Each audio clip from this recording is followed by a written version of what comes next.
Hi, I am Lorenzo from Birrificio Emiliano, and today we are going to show you how to produce malt starting from barley and other cereals using common household equipments.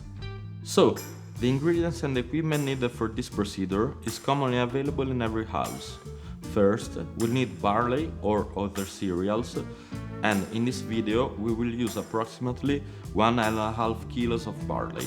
Then we will need fresh water, a scale, a stainless steel or a plastic bowl, the size depends on the amount of cereals to be malted.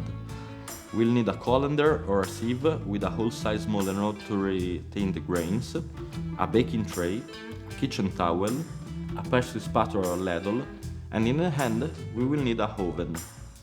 So, let's start with the process. But remember, all the steps should be carried out in a clean environment and with food-grade equipment to prevent contamination. The first step of malting process consists in weighing the barley or other cereals, and in this video we will use approximately 1.5 kilos of barley. You need to put the barley in a bowl and cover them with fresh water. Let it soak overnight.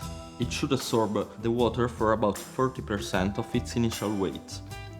After 8 to 10 hours, we will put the cereals in a colander or in a sieve and we will rinse the grains with fresh water.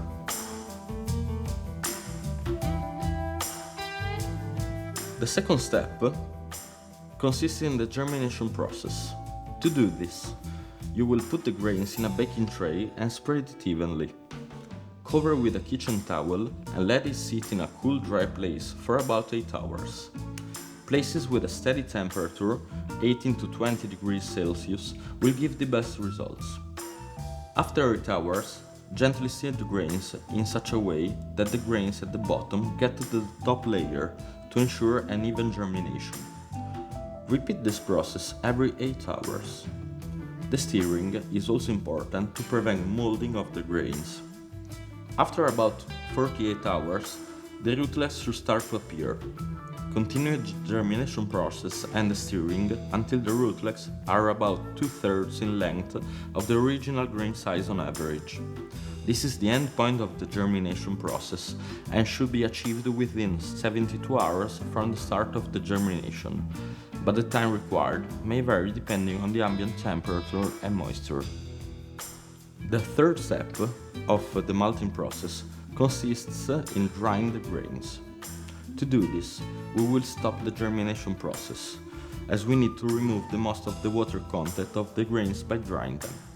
We can do this in two ways: by putting the baking tray under the sun in summertime for about 1 or 2 days while stirring the grains, or every 3-4 hours to expose the moist grains and prevent molding.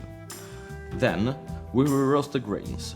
This is also a process called kilning.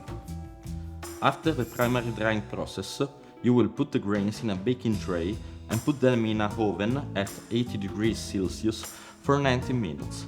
This process will remove the residual moisture from the grains and will dry the rootlets that will become brittle. The last step consists in removing the rootlets. While the grains are still hot, put them in a colander or a sieve and friction them on the walls of the colander or to the surface of the sieve. But be careful not to burn your hands. In this way, the rootlets will fall and will have a clean and ready to use malt. In the end, you can store the malt by putting it in a plastic bag in a cool, dry place to prevent molding. This is very important as the molds can produce toxins that can cause poisoning. Cheers!